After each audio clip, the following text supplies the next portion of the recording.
এই লোকটা ক্যাসিনোতে গিয়ে একের পর এক গেম জিততে থাকে। না, কোন ট্রিক্স নয়, আসলে ক্রিস নামের এই ব্যক্তির কাছে ছিল ভবিষ্যৎ দেখার অসম ক্ষমতা। সে আগামী 2 মিনিটে কি ঘটতে চলেছে তা কল্পনায় দেখে নিতে পারত।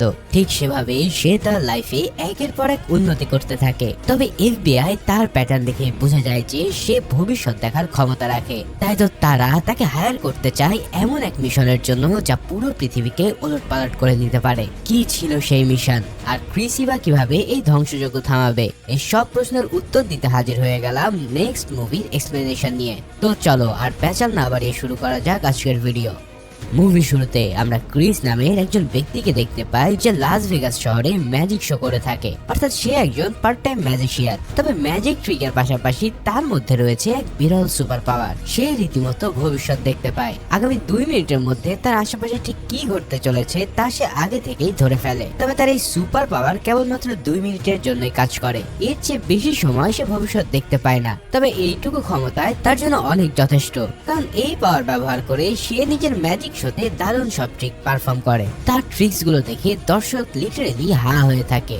এমনই একটা ম্যাজিক শোতে আমরা দুজন ব্যক্তিকে ক্রিসের উপরে নজর রাখতে দেখি, কিন্তু এরা কারা এবং ঠিক কি কারণে তার উপর নজর রাখছে তা আমরা একটু পরে জানতে পারবো। এদিকে ক্রিস ম্যাজিক থেকে মোটামুটি আয় করলেও তার খুব একটা চলে না। তাই সে প্রতি রাতে লাস ভেগাসের ক্যাসিনোতে যায় গ্যাম্বলিং করতে। বুঝতেই পারছো তার মধ্যে যে সুপার পাওয়ার রয়েছে তাতে এই খেলা তার জন্য ডাল ভাত। প্রতিটা গেমে কখন কি হতে চলেছে তা সে আগে থেকে দেখতে পায়। তাই চাইলেই সে কিন্তু লাখ লাখ ডলার জিতে নিতে পারে। কিন্তু এরপরেও সে প্রতিদিন নির্দিষ্ট একটা অ্যামাউন্ট জেতার পর গেম শেষ করে। এছাড়াও সে কখনো বিশাল অঙ্কের বাজিও ধরে না, কারণ যদি সে বারবার বড় অ্যামাউন্ট জিতে যায় তাহলে ক্যাসিনো অথরিটি তার উপরে সন্দেহ করে বসবে। এই কারণেই সে নিজের পাওয়ারকে আড়াল করার জন্য ছোটখাটো জিততে থাকে। কিন্তু এরপরেও তার এই ক্ষমতা ক্যাসিনো অথরিটির নজরে এড়ায় না। প্রতি রাতেই তাকে জিততে দেখে এক সময় তার উপর তারা সন্দেহ করে বসে। এভাবে এক রাতে তারা তার উপরে নজর রাখছিল। সেই রাতেও ক্রিস কয়েক মিনিটে $9,000 বেশি জিতে নেয়। এরপর সে যখন ক্যাশ কাউন্টার থেকে টাকা তুলতে যায় ততক্ষণে ক্যাসিনো গার্ডরা তাকে আটকানোর সিদ্ধান্ত নিয়ে ফেলে। তবে এরই মধ্যে ক্রিস হঠাৎ ভবিষ্যতের একটা দৃশ্য দেখে ফেলে। সে দেখে তার পাশে কিছুক্ষণের মধ্যে একটা শুটিং হতে চলেছে। 2 মিনিট পর এক লোক নর্মাল ভাবে হেঁটে এসে ক্যাশিয়ারের উপরে গুলি চালাবে। তারপর সে ক্যাসিনোর সমস্ত টাকা লুট করার চেষ্টা করবে। এখন এই ঘটনার পূর্বাভাস পাওয়া মাত্রই ক্রিস লোকটাকে এগিয়ে আসতে দেখে। তখন তাকে আটকানোর জন্য সে লোকটার উপরে ঝাঁপিয়ে পড়ে তার পিস্তল কেড়ে নেয়। কিন্তু ক্যাসিনোর সিকিউরিটিরা এসে উল্টো তাকেই ধরার জন্য রেডি হয়। তাই ক্রিস তখন পিস্তল ফেলে রেখে ক্যাসিনো থেকে সরে পড়ে। অন্যদিকে সিকিউরিটি গার্ডদের একটা টিম সিসিটিভি ক্যামেরার সাহায্যে তার উপর সারাক্ষণ নজর রাখছিল। কিন্তু এত কিছুর পরেও তারা ক্রিসের টিকিটাও ছুঁতে পারে না, কারণ প্রতি মুহূর্তে কোন দিক থেকে কে তাকে ধরতে আসবে তা তো সে জেনেই যাচ্ছিল। আর তখনই সে এমন ভাবে লুকাতে থাকে যাতে তার সামনে হেঁটে গিয়েও তারা তাকে দেখতে না পায়। এভাবে সে সব সিকিউরিটিকে ফাঁকি দিয়ে ক্যাসিনো থেকে বেরিয়ে আসে। তারপর সে একটা গাড়ি চুরি করে সেখান থেকে পালাতে শুরু করে। তখন ক্যাসিনোর সিকিউরিটিরা সরাসরি লাস ভেগাস পুলিশের কাছে কমপ্লেন করে ফেলে। আর পুলিশও তৎক্ষণাৎ ক্রিসকে চেস করতে থাকে। কিন্তু সে এমন দক্ষতায় গাড়ি চালাচ্ছিল যে পুলিশ কিছুতেই তার নাগাল পায় না। তার উপর তার ভবিষ্যৎ দেখার পাওয়ার তো আছেই। এভাবে একটা রেল লাইনের কাছে সে ক্রিস আর একটা ভিশন দেখতে পায়। সে দেখে যে স্পিডে সে গাড়ি চালাচ্ছে তাতে একটা ট্রেন এসে তাকে পিষে দিয়ে যাবে। তাই সে গাড়ির গতি আরো বেশি বাড়িয়ে দেয়, যার ফলে ট্রেনের মাত্র কয়েক ইঞ্চি সামনে দিয়ে সে গাড়ি নিয়ে বেরিয়ে যায়। অন্যদিকে পুলিশ তাদের সামনে ট্রেন দেখে থামতে বাধ্য হয়। এভাবে ক্রিস পুলিশকে ফাঁকি দিতে সক্ষম হয়। তারপর সে চলে যায় তার বন্ধু আরভের কাছে। আরভি একমাত্র ব্যক্তি যে তার এই সুপার পাওয়ার সম্পর্কে জানতো। এছাড়াও ক্রিসের সম্পর্কে আরো একটা ব্যাপার তার জানা। ক্রিস প্রায় একটা মেয়েকে তার অবচেতন মনে কল্পনায় দেখে। কোনো এক রেস্টুরেন্টের রাত্রিবেলায় সেই মেয়েটার সাথে তার দেখা হওয়ার কথা। তার ভবিষ্যৎ দেখার ক্ষমতা তাকে বলছে যে মেয়েটার সাথে ঠিক রাত 8:11 তার দেখা হবে, কারণ প্রতিদিন ঠিক 8:09 এসে সে একই ভিশন দেখতে পায়। তাই প্রত্যেক রাতে সে ওই রেস্টুরেন্টে গিয়ে বসে থাকে। কিন্তু আজ পর্যন্ত ওই মেয়েটাকে সে দেখতে পায়নি। শুধুমাত্র এই একটা ভিশনই তার প্রেডিকশনের সাথে মেলে না। তবে ক্রিস বিশ্বাস করে যে সে কখনো না কখনো মেয়েটাকে দেখতেই পাবে। ঠিক এই কারণেই সে বারবার তার জন্য অপেক্ষা করতে থাকে। তবে আর মজা করে তাকে বলে, তুমি হয়তো 10 বছর পরের ভবিষ্যৎ দেখতে পাচ্ছ। যাক, পুলিশের হাত থেকে পালিয়ে আসার পর ক্রিস আরভের সাথে পুল খেলতে থাকে। এদিকে এবার আমরা জানতে পারি ম্যাজিক শোতে ক্রিসের উপরে নজর রাখা ব্যক্তিরা আসলে কে ছিল। এরা হলো এফবিআই এজেন্ট ফেরিস এবং তার কলিগ ক্যাভানফ। মূলত ক্যাসিনো ফ্রড হিসেবে সন্দেহের তালিকায় থাকায় তার উপরে তারা নজর রাখছিল। তবে ফেরিস হঠাৎ তার চালচলনে এক আশ্চর্য প্যাটার্ন আবিষ্কার করে। সে বুঝতে পারে যে ক্রিস কোনোভাবে ভবিষ্যতের ঘটনাগুলো আগে থেকে জেনে যায়। তারপর থেকে সে ক্রিসের প্রতিটা মুভমেন্ট ট্র্যাক করতে থাকে। ক্যাসিনোর ঘটনার পর ফেরিসের সন্দেহ পুরোপুরি বদলে যায়। সিসিটিভি ফুটেজ দেখতে গিয়ে সে কনফার্ম হয় যে ক্রিস আসলে প্রায় 2 মিনিট অব্দি ভবিষ্যৎ দেখতে পায়। তাই সে ক্যাভানকে নিয়ে ক্যাসিনো সিকিউরিটি হেড রয় ভেলকে ডেকে আনে।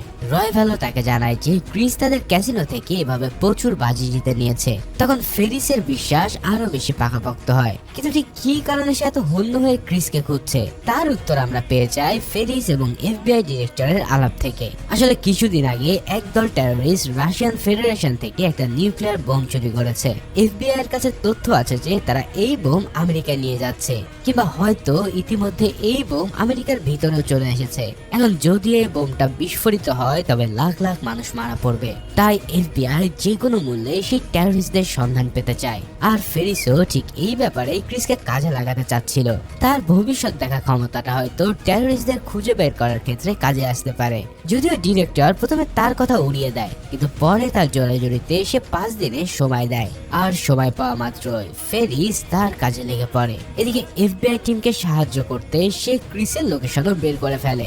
তারপর সে সরাসরি তার সাথে দেখা করার জন্য রেডি হয়। ক্রিস কিন্তু তার ক্ষমতা দিয়ে এই ব্যাপারটা আগেই জানতে পেরেছিল। তবে এরপরেও সে তার জায়গা থেকে সরে না, কারণ ফেরিস তাকে ঠিক কি বলতে যাচ্ছে সেটা সে শুনতে চায়। কিন্তু ফেরিস আসার আগে সে ভবিষ্যতের আরো একটা অংশ দেখতে পায়। এই ভিশনে যখন সে তার সামনে আসে তখন ক্রিস প্রথমে তার ক্ষমতাকে অস্বীকার করে, কিন্তু ফেরিস তাকে নিউক্লিয়ার বোমার কথা বললে ক্রিস কিছুটা সিরিয়াস হয়। তবে তারপরেও সে কোনো ধরনের ঝামেলায় জড়াতে চায় না। তখন ফেরিস তার লিগ্যাল রেকর্ডস ক্লিন করার প্রতিশ্রুতি দেয়। তার বিরুদ্ধে ক্যাসিনো ফ্রড থেকে শুরু করে গাড়ি চুরি সহ অনেক অভিযোগ ছিল। সেই রেকর্ডস গুলো ক্লিন করার বিনিময়ে ফেরিস তার সাহায্য চায়। কিন্তু হঠাৎ কোথা থেকে যেন সেখানে এক বন্দুকধারীও চলে আসে। তারপর কিছু বুঝে ওঠার আগে সে তাদের উপরে গুলি চালাতে শুরু করে। অর্থাৎ এই ভিশনটা থেকে ক্রিস টের পায় যে ফেরিসের সাথে তার দেখা হওয়াটা তাদের মৃত্যু ডেকে আনবে, যার ফলে সে আসার আগে ক্রিস সেখান থেকে সরে পড়ে। এখন ফেরিস এসে তাকে না পেয়ে আর্ভকে কিছু প্রশ্ন করে। তার কাছ থেকে সে ক্রিসের রেস্টুরেন্টে যাওয়ার ব্যাপারটা জানতে পারে। এই সব তথ্য পেয়ে সে সেখান থেকে চলে যায়, যার ফলে বন্দুকধারীরা এসে তাদের কাউকে সেখানে খুঁজে পায়নি। আসলে এই বন্দুকধারী ছিল সেই টেররিস্টদের একজন যারা নিউক্লিয়ার বোমটা চুরি করেছিল। তাদের মধ্যে দুজন গিয়ে ক্যাসিনোর সিকিউরিটি হেড রয়ভ্যালের সামনে হাজির হয়। তার কাছ থেকে ক্রিসের সম্পর্কে জানতে চাইলে রয়ভ্যাল বলে যে সে এমন কাউকে চেনেই না। তখন লোকগুলো তার পায়ে গুলি করে লিটারালি তার গলা কেটে ফেলে। মানে এই লোকগুলো ঠিক এতটাই খতরনাক লেভেলের টেররিস্ট। অন্যদিকে ক্রিস প্রতিদিনকার মতোই সেই স্বপ্নের নারীর অপেক্ষায় রেস্টুরেন্টে গিয়ে বসে থাকে। এবার ফাইনালি ঠিক 8:11 ওই মেয়েটা রেস্টুরেন্টে প্রবেশ করে। এতদিন পর তাকে সরাসরি দেখতে পেয়ে ক্রিস যেন পুরোই ফিদা হয়ে যায়। তারপর সে তার চোখের ভবিষ্যতের অনেকগুলো ফলাফল দেখতে পায়। এখান থেকে আমরা জানতে পারি যে ক্রিস কেবল ভবিষ্যতে দেখে না, বরঞ্চ সে অনেকগুলো পসিবিলিটিসও দেখতে পারে। এর মধ্যে থেকে সে চাইলে বেস্ট ফলাফলটা বেছে নিতে পারত। যেমন ক্রিস জানতে পারে যে মেয়েটার সাথে পরিচিত হতে গিয়ে তেমন একটা লাভ হবে না, কারণ সে আগে থেকে কিছু একটা নিয়ে বেশ বিরক্ত। এছাড়াও সে জানতে পারে যে মেয়েটার এক্স বয়ফ্রেন্ড তার সাথে দেখা করতে আসবে। তারপর সেই বয়ফ্রেন্ড তাদের রিলেশনশিপটা ঠিক করার কথা বলবে, কিন্তু তার বদলে তাদের মধ্যে উল্টো ঝগড়াও শুরু হবে। আর এটাই হলো মেয়েটার সাথে পরিচিত হওয়ার বেস্ট চান্স। কিন্তু এর মধ্যেও অনেকগুলো ফলাফল আছে। ক্রিস চাইলে লোকটাকে বাধা দিয়ে তার সাথে ফাইটে জড়াতে পারে, কিন্তু তাতেও মেয়েটা ইমপ্রেস না হয়ে উল্টো বিরক্ত হবে। তবে সব ফলাফলের মধ্যে বেস্ট সিনারিও হলো যে লোকটার হাতে মার খাওয়া। মানে মেয়েটাকে পটানোর জন্য শেষমেশ ক্রিস নিজের আত্মসম্মানকে বিসর্জন দিতে হবে। আর ক্রিসও তার সাথে পরিচিত হওয়ার জন্য ঠিক সেটাই করে। লোকটা আসার পর যথারীতি তাদের মধ্যে ঝগড়া শুরু হয়। আর ক্রিস তাকে বাধা দিতে গিয়ে তার হাতে একটা ঘুষি খায়। এই প্রচন্ড ঘুষি খেয়ে সে তার সামনের একটা দাঁত নড়ে যায়। তখন মেয়েটা পুলিশ ডাকার ভয় দেখালে লোকটা সেখান থেকে সটকা পড়ে। আর মেয়েটিও তার পরিচয় দিয়ে ক্রিসকে ক্রিসকে সরি জানায়। সে জানায় তার নাম হলো লিজ। তাদের মধ্যে পরিচয় হওয়ার পর ক্রিস তাকে বলে যে তার কার চুরি হয়ে গেছে, এখন ফ্ল্যাগস্টাফ শহরে যেতে হলে তাকে বাস ধরতে হবে। আসলে ক্রিস জানতো যে লিজও এই শহরে যাচ্ছে, তাই সে তাকে কার চুরি হওয়ার মিথ্যে কথা বলে তার একটা রাইড অফার করে। আর ঠিক তার অনুমান মতো লিজ তাকে রাইড দিতে চায়। এরপর তারা দুজনেই একই গাড়িতে সেই শহরের উদ্দেশ্যে বেরিয়ে যায়। যাত্রা পথে ক্রিস লিজকে বলেছে তাদের মধ্যে দেখা হওয়াটা আসলে ভাগ্যের লিখন মনে হয়, কেননা সে লিজকে পটানোর কাজ ইতিমধ্যে শুরু করে দিয়েছে। কিন্তু লিজ আবার ভাগ্যের তেমন একটা বিশ্বাস করে না। তবে সে তো আর জানে না যে তার পাশে বসে আছে স্বয়ং ভাগ্য দেখা এক লোক। যাই হোক, এদিকে ফেরিস কিন্তু ক্রিসের খোঁজ নিতে নিতে সেই রেস্টুরেন্টে পৌঁছে যায়। সেখান থেকে সে লিজের জন্য ক্রিসের অপেক্ষা করার ব্যাপারটা জানতে পারে। এরপর রেস্টুরেন্ট থেকে বেরিয়ে ক্যাভানাফ ফেরিসকে রয়ভালের মৃত্যুর খবরটা জানায়। তখন ফেরিস বুঝতে পারে যে ওই টেররিস্টরাও ক্রিসকে খুঁজছে। হয়তো তারা ক্রিস আর এফবিআই ব্যাপারে সব জেনেও গেছে। তার অনুমান অনুসারে টেররিস্টদের লিডার তার সঙ্গীদের নিয়ে ক্রিসদের খোঁজার আদেশ দেয়। তারা ইতিমধ্যে সে পারমাণবিক বোমাটাও লস অ্যাঞ্জেলেসের একটা পোর্ট থেকে রিসিভ করেছে, অর্থাৎ খুব শীঘ্রই তারা বোমটাকে অ্যাক্টিভ করতে যাচ্ছে। ওদিকে ক্রিস তখন লিজের সাথে গাড়িতে ট্রাভেল করছিল। চলার পথে তাদের দুজনের মধ্যে অনেক কথাবার্তা হয়। এতে করে ক্রিস আর লিজ ধীরে ধীরে একে অপরের ক্লোজ হতে থাকে। এভাবে অনেক দূর ড্রাইভ করার পর মাঝপথে তারা একটা জায়গায় বিরতি নেয়। আসলে লিজ এখানকার স্কুলে কিছু আদিবাসী ছেলে মেয়েদেরকে পড়াতো।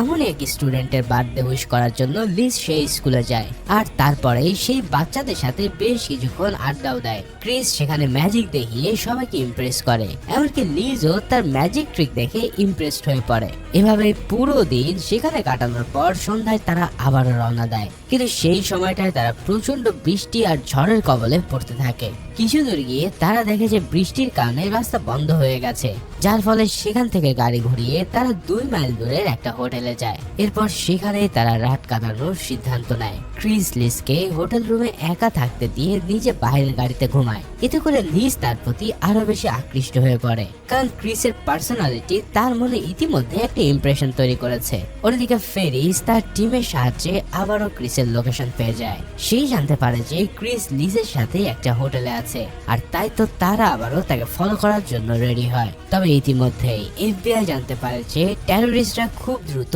বোমা বিস্ফোরণ ঘটাতে যাচ্ছে। তখন তারা সাথে সাথেই রেড অ্যালার্ট জারি করে দেয়। কিন্তু তাদের হাতে এতটা সময় ছিল না যে তারা টেররিস্টদের খুঁজে বের করবে। তাই কেবল একটাই উপায় ছিল তাদের হাতে, আর তা হলো ক্রিসকে খুঁজে বের করে তার কাছ থেকে হেল্প নেওয়া। ফেরিস ঠিক এই কথাটাই ডিরেক্টরকে বোঝায়, আর তখন ডিরেক্টরও তার পুরো টিম নিয়ে ক্রিসকে খুঁজতে বের হয়। কারণ এই পরিস্থিতিতে টেররিস্টদের চাইতে ক্রিসকে খোঁজাটাই তাদের পক্ষে সহজ। অন্যদিকে ক্রিস সেদিনকার রাতটা বাইরে পার করা গাড়িতেই কাটিয়ে দেয়। পরের দিন সকালে ব্রেকফাস্ট করার সময় লিজকে সম্পূর্ণ এক নতুন রূপে দেখে সে। তখন সে আর নিজেকে ধরে রাখতে না পেরে তাকে প্রপোজ করে বসে, আর লিজও তার প্রতি রোমান্টিক হয়ে পড়ে। ফলে এরপর দুজনের মধ্যে বেশ কিছু রোমান্টিক সময় পার হয়। এদিকে ফেরিস আর তার টিম ততক্ষণে হোটেলের কাছাকাছি পৌঁছে গেছে। তবে এই টেররিস্টরা এফবিআই চাইতে আরো ভয়ঙ্কর। তারা খোদ এফবিআই এর উপরেই নজর রাখছিল। সেখান থেকে তারা জানতে পারে যে এফবিআই ক্রিসকে ফলো করে হোটেলের দিকে যাচ্ছে। তখন তাদের উপর নজর রাখা টেররিস্টরাও সেই হোটেলের কাছে এসে পৌঁছায়। তারপর তারা দূর থেকে স্নাইপার রাইফেল তাক করে ওত পেতে থাকে। এদিকে ক্রিসের সাথে অনেকক্ষণ সময় কাটানোর পর লিজ হোটেল থেকে বেরিয়ে যায়। তখন ফেরিস তার সামনে এসে নিজেকে এফবিআই এজেন্ট হিসেবে পরিচয় দেয়। তারপর সে তাকে তাদের গাড়িতে উঠতে বলে। এবার গাড়িতে ওঠার পর ফেরিসটাকে ক্যাসিনোর সিসিটিভি ফুটেজ দেখায়। এই ফুটেজ দেখিয়ে সে লিজকে বলে যে ক্রিস আসলে একজন সন্ত্রাসী। সে নিয়মিত সব ক্রাইম করে বেড়ায়, এমনকি মেয়েদেরকে ফাঁদে ফেলাটাও তার এক প্রকার নেশা। এই সব কথা শুনে লিজ নিজের কানকে বিশ্বাস করতে পারে না, কারণ ক্রিসকে সেই অল্প সময়ের মধ্যে ভালোবেসে ফেলেছে। তাই এই সব কিছু যেন তার মনে তীরের ফলার মতন আঘাত হানে। এরপর ক্যাভানফ তার হাতে একটা অজ্ঞান করার ওষুধ তুলে দেয়, অর্থাৎ তাকে দিয়ে কৌশলে ক্রিসকে তারা অজ্ঞান করাতে চায়। এর ফলে সহজেই তারা তাকে হেফাজতে নিতে পারবে। লিজ মনে মনে অনেক অস্বস্তি বোধ করলেও সে এফবিআই এজেন্টদের কথায় রাজি হয়ে যায়। এখন ফেরিস তাকে শিখিয়ে দিয়েছিল যে সে যেন ক্রিসকে অজ্ঞান করতে 2 মিনিট সময় নেয়, অর্থাৎ ক্রিস ওয়াশরুমে ঢোকার ঠিক 2 মিনিট পরে যেন সে ড্রিঙ্কসে ওষুধ মেশায়, কারণ ক্রিস 2 মিনিটের বেশি ভবিষ্যৎ দেখতে পারে না। তো লিজ তাদের কথায় আবারও হোটেল রুমে ফিরে আসে। এই সময় ক্রিস ওয়াশরুমের ভিতরে শেভ করায় ব্যস্ত ছিল। তাই ভবিষ্যৎ দেখার কোনো চেষ্টাই তার মনে ছিল না।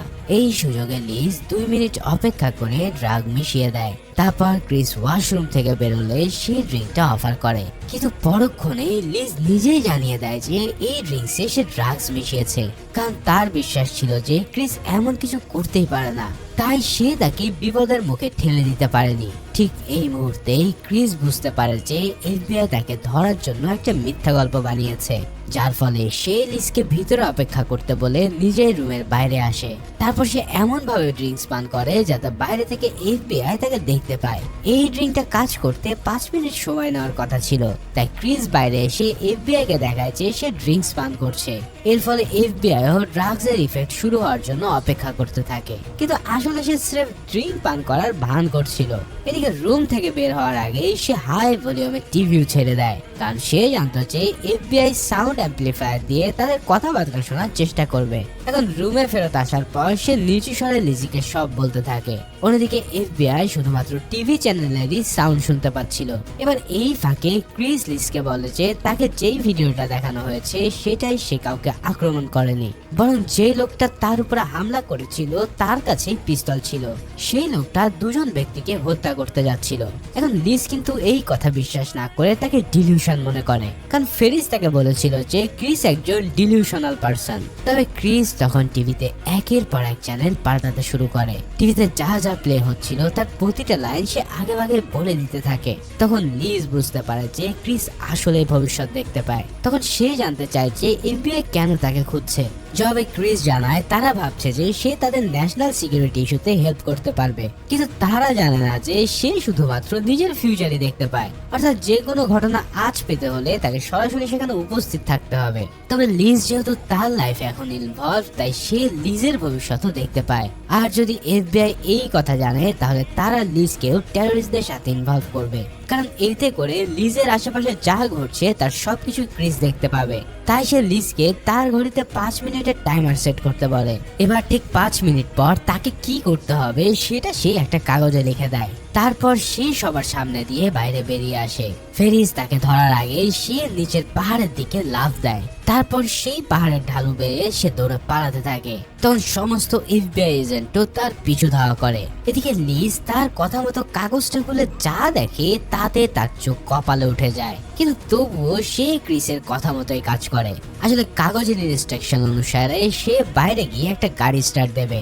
তারপর হঠাৎ সে গাড়ি থেকে লাফিয়ে পড়ে গাড়িটাকে ছেড়ে দেয়। এতে করে গাড়িটা গিয়ে একটা গুদামের গায়ে লাগে, আর এর ফলে উপর থেকে কাঠ, গাড়ি এবং পাথর সহ প্রচুর জিনিসপত্র পাহাড়ের দিকে নামতে থাকে। এদিকে স্নাইপার কিন্তু তখনও ক্রিসকে গুলি করার সুযোগ খুঁজছিল।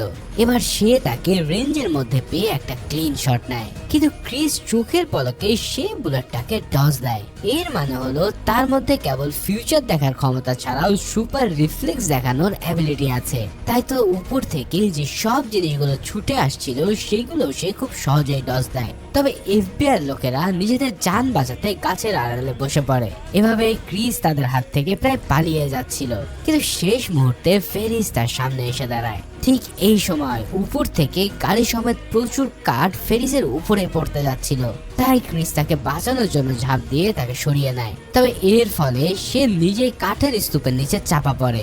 এতে করে সে নিজেও কিছুটা আহত হয়। এই সুযোগে ফেরিস এফবিআই টিমকে ডেকে এনে তাকে অ্যারেস্ট করে নেয়। এরপর তারা তাকে একটা টর্চার রুমে নিয়ে বসিয়ে রাখে। সেখানে ফেরিস এসে তাকে টিভির দিকে চোখ রাখতে বলে, কারণ নিউক্লিয়ার বোমা ফাটার পর সব নিউজ চ্যানেলেই এই নিউজ দেখাবে। এর ফলে নিউজ থেকে জানা সম্ভব যে এই বোমাটা আসলে কোথায় ফাটবে। আর ক্রিসও তাই বাধ্য হয়ে টিভিতে নিউজ দেখতে শুরু করে, কিন্তু নিউক্লিয়ার বোমের বদলে সে যে ভবিষ্যৎ দেখতে পায় তাতে তার হার্ট কেঁপে ওঠে। আসলে এফবিআই তাকে ধরে নিয়ে যাওয়ার পর টেররিস্টরা তাকে না পেয়ে লিজকে কিডন্যাপ করেছিল। ক্রিস দেখতে পায় যে লিজকে তার একটা হুইল চেয়ারে বসিয়ে রেখেছে, তার শরীরে একটা বোম বাঁধা এবং তাতে একটা টাইমার সেট করে দেওয়া। আর কিছুক্ষণ পরেই সেই বোমা ফেটে লিজের করুণ মৃত্যু হবে। আরো শকিং ব্যাপার হলো যে প্রতিটা পসিবল ভবিষ্যতে সে কেবল লিজের মৃত্যুই দেখতে পাচ্ছে। তবে এই ঘটনা সির্ফ 2 মিনিট পরেই ঘটবে না, কারণ কোনো এক আশ্চর্য কারণে ক্রিস লিজের ক্ষেত্রে অনেক দূরের ভবিষ্যৎ দেখতে পায়। যেমন সে অনেক আগে জানতে পেরেছিল যে লিজের সাথে তার দেখা হবে, কাজে এই ঘটনাটা কখন ঘটবে তা নিশ্চিত বলা যায় না। না, তবে তাকে যে করে হোক এফবিআই এর হাত থেকে ছাড়া পেয়ে লিজকে বাঁচাতে হবে। এদিকে ফেরিস বারবার তাকে জিজ্ঞেস করছিল যে সে ভবিষ্যতে কি দেখছে, কিন্তু ক্রিস তখনই সেটা না বলে আগে টর্চার রুম থেকে বের করতে বলে। এরপর সে তাদেরকে ভবিষ্যতের ঘটনা বিস্তারিত জানানোর কথা দেয়। তখন এফবিআই এজেন্টরা তার কথা মতো তাকে অন্য রুমে ট্রান্সফার করে, তবে ক্রিস হঠাৎ তাদের উপরে অ্যাটাক করে বসে।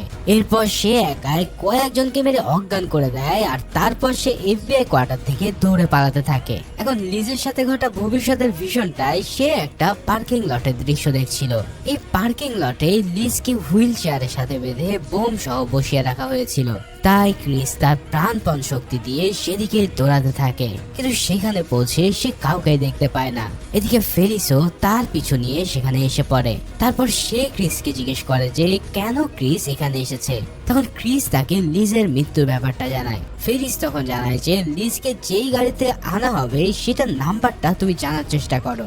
আর ক্রিসও তার কথা মতো আবারও ভবিষ্যতের দিকে তাকিয়ে সেই গাড়ির নাম্বার প্লেটটা স্পষ্ট দেখতে পায়। তখন ফেরিস তার কাছ থেকে গাড়ির নাম্বারটা নোট করে নিলে এই গাড়ি আটকানো গেলেই হয়তো লিজকে বাঁচানো যাবে। এভাবে ফেরিস লিজকে নিজের প্রাণ রক্ষার প্রতিশ্রুতি দিয়ে তার কাছে হেল্প চায়। তখন তার কথা মতো ক্রিস তার প্ল্যানে সায় দেয়। প্ল্যান মোতাবেক ক্রিস সেই বিল্ডিং এর আশেপাশে ঘোরাফেরা করতে থাকে যেখানে স্নাইপার তাকে মারার জন্য লুকিয়েছিল, আর এই স্নাইপার তাকে দেখতে পেয়ে তার দিকে গুলি চালায়, যার ফলে ক্রিসও তখন গুলি খাওয়ার ভান করে মাটিতে পড়ে যায়। তখন স্নাইপারও তাকে মৃত ভেবে নিজের বসকে ফোন করতে থাকে, কিন্তু ফেরিসের কথায় আগে থেকে আশেপাশের সব টাওয়ারের সিগন্যাল বন্ধ করা হয়েছিল, যার ফলে স্নাইপার তার ফোনে বসকে কন্ট্যাক্ট করতে পারে না। ঠিক সেই মুহূর্তে এফবিআই টিম হেলিকপ্টার থেকে গুলি করে তাকে উপরে পাঠিয়ে দেয়। এরপর ক্রিস তার দেখা ভবিষ্যৎ অনুসারে এফবিআই টিমকে সব প্ল্যান বুঝিয়ে দেয়। যদি তারা তার কথার প্রতিটা স্টেপ ফলো করে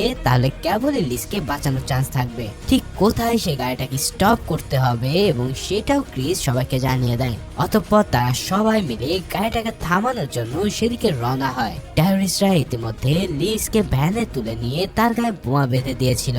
এরপর তারা তাকে নিয়ে সে পার্কিং লটের উদ্দেশ্যে যাত্রা শুরু করে, কিন্তু যাত্রা পথেই তাদের সামনে হাজির হয় ক্রিস আর এফবিআই। এরপর শুরু হয় তাদের দুপক্ষের মধ্যে এক তীব্র গোলাগুলি। এফবিআই এজেন্টরা ক্রিসের কথা মতো প্রতিটা স্টেপ ফলো করতে থাকে, যার ফলে টেররিস্টদের প্রায় অর্ধেক লোকই তাদের হাতে খতম হয়ে যায়। অন্যদিকে ভ্যানের ভিতরে লিজ থাকায় রিস্ক নিয়েও সেই ভ্যানটাকে থামানো যাচ্ছিল না, কিন্তু ক্রিস তার পাওয়ার দিয়ে সেই জায়গাটায় বেছে নেয় যেখানে গুলি করলে গাড়ি থামানো যাবে।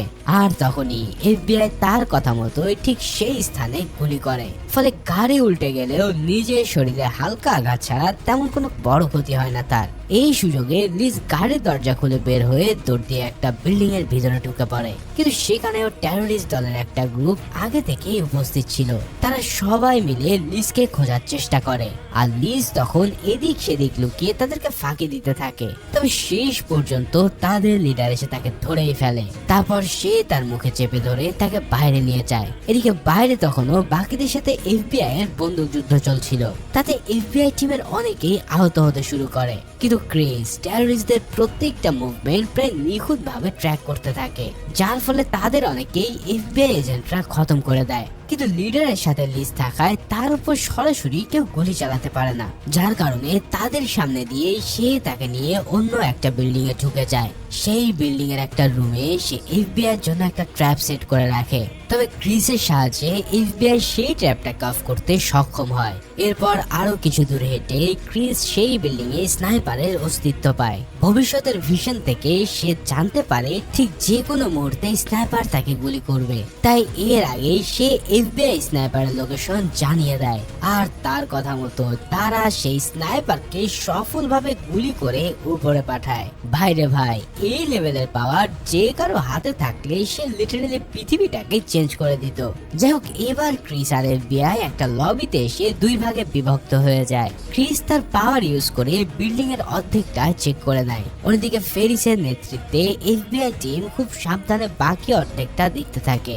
এর মধ্যে হঠাৎ টেররিস্টদের একজন তাদের দিকে গুলি চালায়, তার গুলিতে ক্যাভানফ সেখানেই মারা যায়। তবে ফেরিস তৎক্ষণাৎ সেই টেররিস্টকে উপরে পাঠিয়ে দিতে সক্ষম হয়। অবশেষে ফেরিস আর ক্রিস আবারও একত্রিত হয়ে সামনের দিকে আগাতে থাকে। এবার তারা সরাসরি টেররিস্টদের লিডারের সামনে এসে পড়ে। এই লোক তখন নিজেকে জিম্মি করে রেখেছিল। ক্রিস তাকে বলে, আমি তোমার ভবিষ্যৎ আগেই দেখে নিয়েছিলাম, সবগুলো পসিবিলিটিসে ভবিষ্যতে তুমি কোনোটাতেই বাঁচতে পারবে না, তাই লিজকে ছেড়ে দেওয়াটাই তোমার বাঁচার একমাত্র উপায়। কিন্তু লোকটা তবুও তার কথায় পাত্তা না দিয়ে তাকে সামনে আগাতে নিষেধ করে। কিন্তু ক্রিস ফেরিসকে সঠিক সময় অপেক্ষা করতে বলে তার দিকে এগিয়ে যায়। তখন লোকটা ক্রিসের উপরে ক্রমাগত গুলি চালাতে থাকে, কিন্তু ক্রিস তার রিফ্লেক্স ব্যবহার করায় একটি বুলেটও তার গায়ে লাগে না। শেষমেশ বুলেট ফুরিয়ে গেলে ফেরিস প্রথমে লোকটার হাতে গুলি করে, তারপর সে সরাসরি তার মাথায় গুলি করে তাকে শেষ করে দেয়। এভাবে পুরো দলটাকে খতম করার পর এফবিআই এর সামনে হাজির হয় নতুন বিপদ। কেননা তারা জানতে পারে যে টেররিস্টরা নিউক্লিয়ার বোমটাকে অন্য কোথাও সরিয়ে রেখেছে, হয়তো তারা ইতিমধ্যে সেটাকে অ্যাক্টিভও করে ফেলেছে। তখন ফেরিস একটা শেষ চেষ্টা হিসেবে ক্রিসকে সিসমোগ্রাফ দেখতে বলে। সিসমোগ্রাফ হলো এমন এক যন্ত্র যা দিয়ে ভূমিকম্পের কম্পন মাপা যায়। যেহেতু নিউক্লিয়ার বোম বিস্ফোরিত হলে ভূমিকম্প হয়, তাই এখানেও সেই কম্পন ঝরা পড়বে। আর ক্রিস এই যন্ত্রের দিকে তাকানোর ফলে আগে থেকে কম্পন ধরতে পারবে। তখন তারা বুঝতে পারবে যে বোমটা আসলে কোথায় ফাটতে চলেছে। কিন্তু এই যন্ত্রে তাকানোর পরপরই ক্রিসের কপালে চিন্তার ভাঁজ পড়ে যায়। সে জানায় যে তার কোথাও একটা ভুল হয়েছে, আর এই বোমাটাও কয়েক সেকেন্ডের মধ্যে বিস্ফোরিত হতে যাচ্ছে। ঠিক তার প্রেডিকশন অনুসারে এক মুহূর্ত পরেই বোমটা বিস্ফোরিত হয়, যার ফলে চোখের সামনে সবাই সেই বিস্ফোরণে মারা পড়ে। প্রশ্ন হলো, সত্যি কি তারা এখানে মারা পড়লো? ঠিক এমন এক পর্যায়ে এমন এক দৃশ্য রিভিল হয় যা দেখে তুমি চমকে যেতে বাধ্য। আসলে এতক্ষণ ধরে তোমরা যা দেখছিল এই সবটাই আসলে ছিল একটা ভবিষ্যতের ঘটনা। আসলে ক্রিস লিজের সাথে হোটেল রুমে শুয়ে থেকে এই সব কিছু দেখে নিয়েছিল। তোমাদেরকে তো আগেই বলেছি যে ক্রিস লিজের সাথে থাকলে অনেক দূর অব্দি ভবিষ্যৎ দেখতে পারে, তাই এবার সে কয়েক ঘন্টার ভবিষ্যৎ একেবারে জেনে গিয়েছিল। ভাইরে ভাই, এই পর্যায়ে এসে এমন টুইস্ট একেবারে আশা করিনি। তো এই ভবিষ্যৎ জানার কারণে ক্রিস এখন জানে যে এফবিআই কে তার সাহায্য করতেই হবে। যদি সে তাদের হাত থেকে পালাতে যায় তবে বোমাটাকে খুঁজে বের করা সম্ভব হবে না। তাই সে হোটেল রুম থেকে বেরিয়ে ফেরিসের সাথে কন্ট্রাক্ট করে নেয়। আর ফেরিসকে সে বলে যে সে তাদেরকে সাহায্য করতে রাজি, তবে সে শর্ত দেয় এই সমস্ত কিছুতে তারা লিজিকে কোনোভাবে জড়াতে পারবে না। ফেরিস তাকে প্রতিশ্রুতি দেওয়ার পর সে লিজির কাছে ফিরে আসে। তারপর সে জরুরি কাজের কথা বলে তার কাছ থেকে বিদায় চায়। ক্রিস তাকে কথা দেয় যে সে তার সাথে আবারও দেখা করবে, তাতে হয়তো এক সপ্তাহ কিংবা এক মাস লেগেও যেতে পারে, কিন্তু সে তার জন্য ঠিকই ফিরে আসবে। লিজিও তখন তার কথা মেনে নিয়ে তাকে হাসি মুখেই বিদায় দেয়। আর ক্রিস এক মুহূর্ত দেরি না করে এফবিআই কে সাহায্য করার জন্য রওনা দেয়। ফাইনালি ঠিক এই সিনের মধ্যে দিয়ে এই অসাধারণ মুভিটাও এখানে শেষ হয়। তো ভিডিওটা কেমন লাগলো তা অবশ্যই আমাকে জানিও, আর ভালো লেগে থাকলে একটি লাইক, কমেন্টস ও সাবস্ক্রাইব করো। দেখা হচ্ছে পরের কোনো ভিডিওতে, সেই পর্যন্ত আল্লাহ হাফেজ।